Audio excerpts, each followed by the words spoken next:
Thea Daniels at the California, Steve Freund. Hello. Yes, he's playing here tonight, and we're going to ask him a few questions. So, you have been playing music your whole life, like since you were 17 years old. 16, 17. 16, yeah. 17. What did you do before then? I was into fishing. I was into playing basketball, softball, touch football. I was into sports.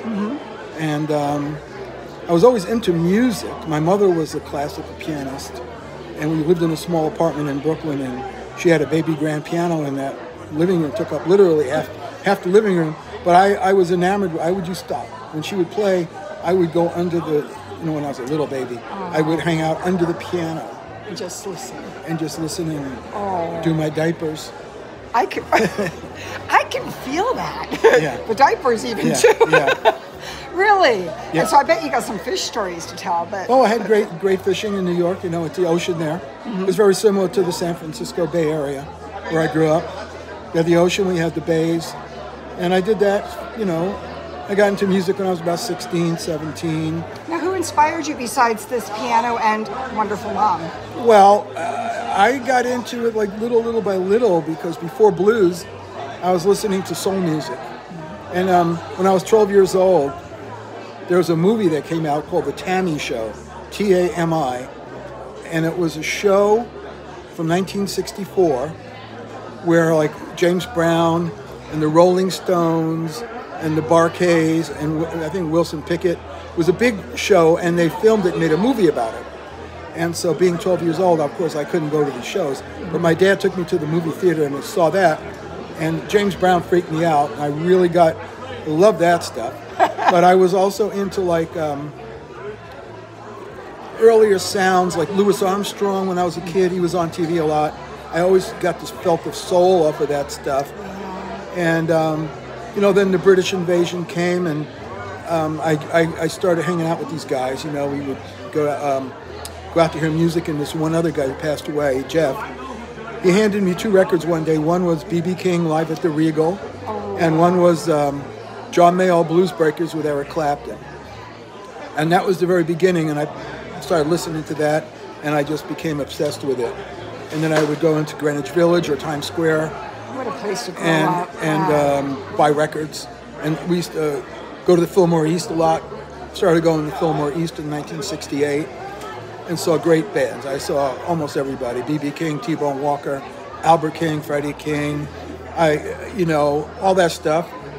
And then then later on, at about the age of about 22 or so, I started playing guitar, but I wasn't that good, obviously.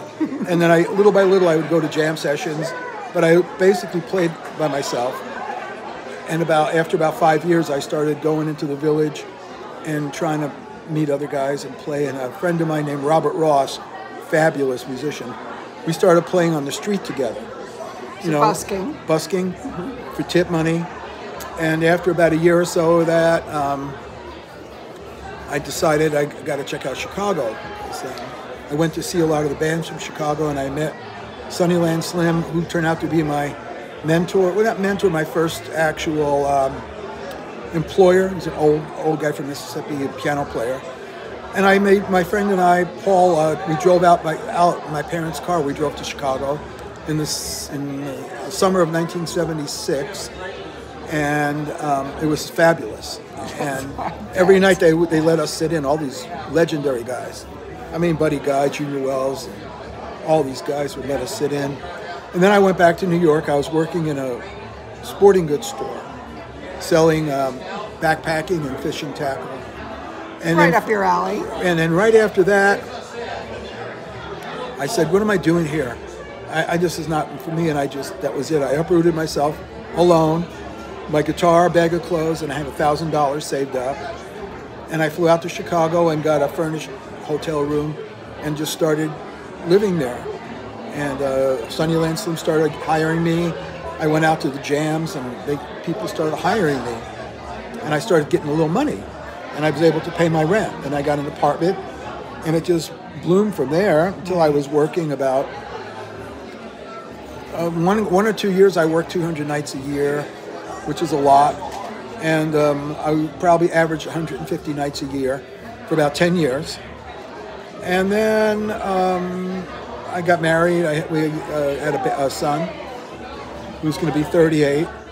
And that marriage started to fall apart. After about 7 years, my ex-wife took my son back to the farm in upstate New York where she was from. And soon thereafter, I left Chicago and moved out to the Bay Area. So I've been here since 1994. So about almost 30 years.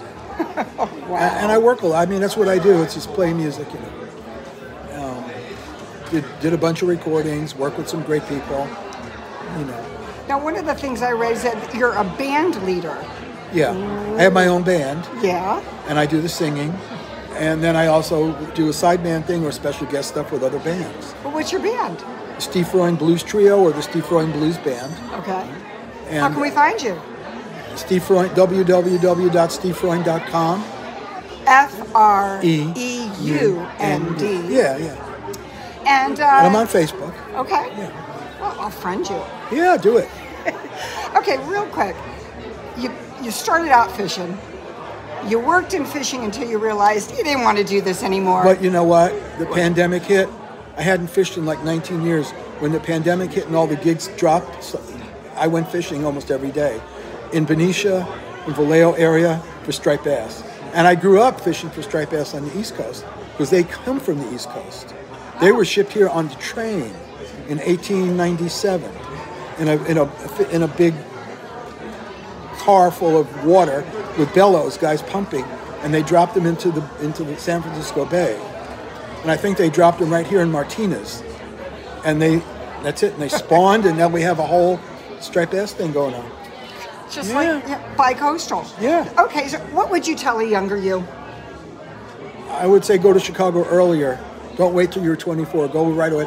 Go right now. So get to Chicago. Get to Chicago. Follow your dreams. Follow your dreams. But I didn't want to go there being a shitty guitar player. I wanted to go there. I wanted to be good by then. So it took me 7 years to become good enough to actually go out and do it. One last question. Yeah. What was it that made you feel like you were good enough? Playing in the street in New York and having some of the local musicians telling me you're really good now. You're really good. You know, you believed them. I also made a recording and I listened back. Sounded good enough, and I went. Sometimes being good enough is good enough, and now look at you. Yeah. All these years Here I later. am. Right on. Now I'm a senior. Oh, thank you so much for spending some time with us. And we can find you on Facebook and stevefreund.com. Yeah. And thank you. Thanks, Thea. Cheers. Right on. All right.